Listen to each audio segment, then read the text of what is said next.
now, you've all had a drink, I know. You're a mature audience, settle down now. Your own time you're wasting.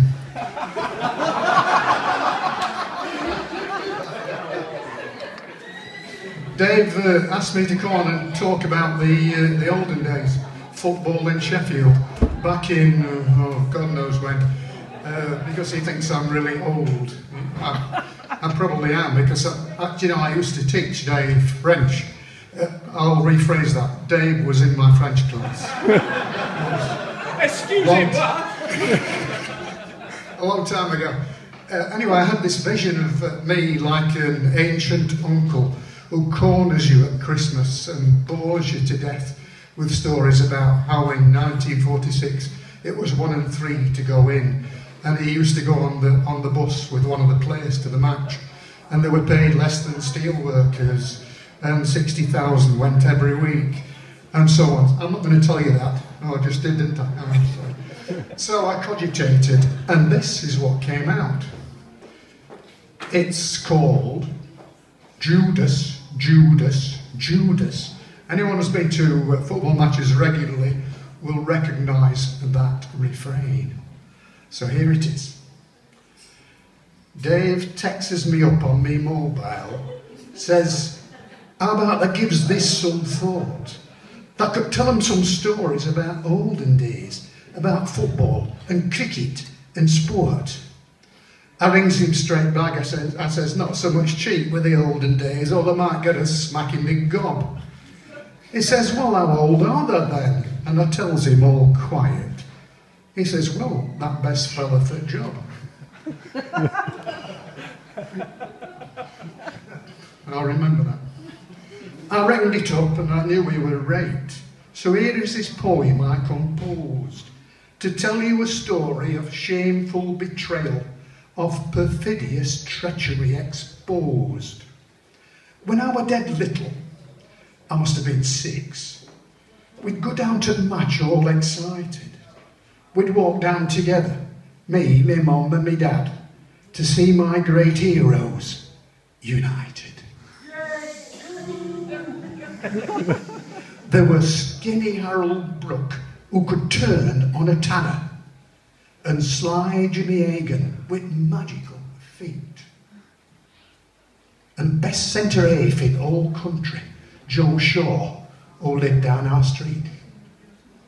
And fullbacks that tackled like tigers, Fred Furness and rough Albert Cox. Poor visiting wingers come trembling with fear and went home with blood on their socks. Jack Smith were in nets. He was safe. No got past him. With his flat cap and gloves, there were no he couldn't catch. Then Big Harry lay them like a brick outside toilet. I were proud of them all on them Saturdays at match. With them thousands of blokes, all with caps like Jack Smith, I'd stand there on cop, on this toolbox I carried. And though I were only a slip of a lad, how can I explain? It were as if I were married. But fickle football husband I'd soon a roving eye, and every other Saturday I'd sneak off down to Tram to joint big crowd at Hillsborough, and I didn't tell my mam.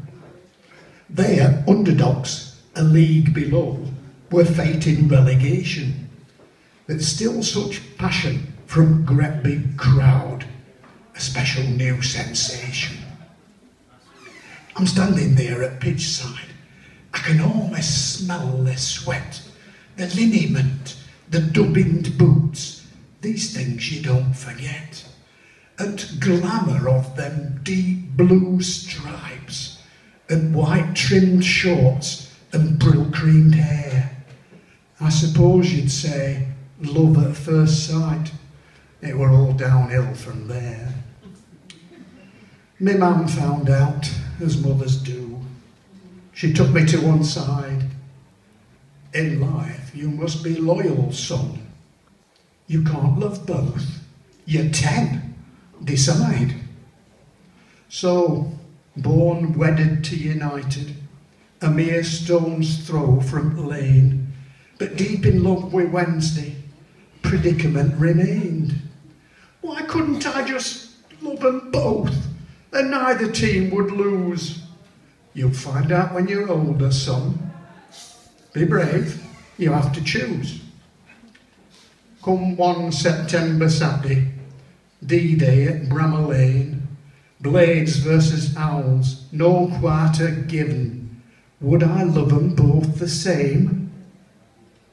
United won in style, 7-3, and nearly broke my heart. Me dad, he found me lasting ground, in tears, world torn apart. And that were that. Divorce.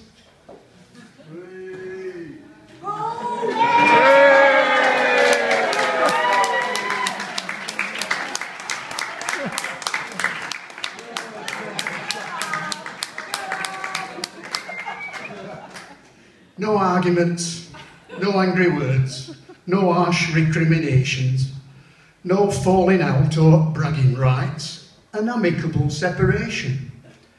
I still watched both for many years, still wishing both success, except on Steel City Derby days, that were always litmus test. Now I go back once, twice a year to check out lads in red. It's just not same. My blood runs cold.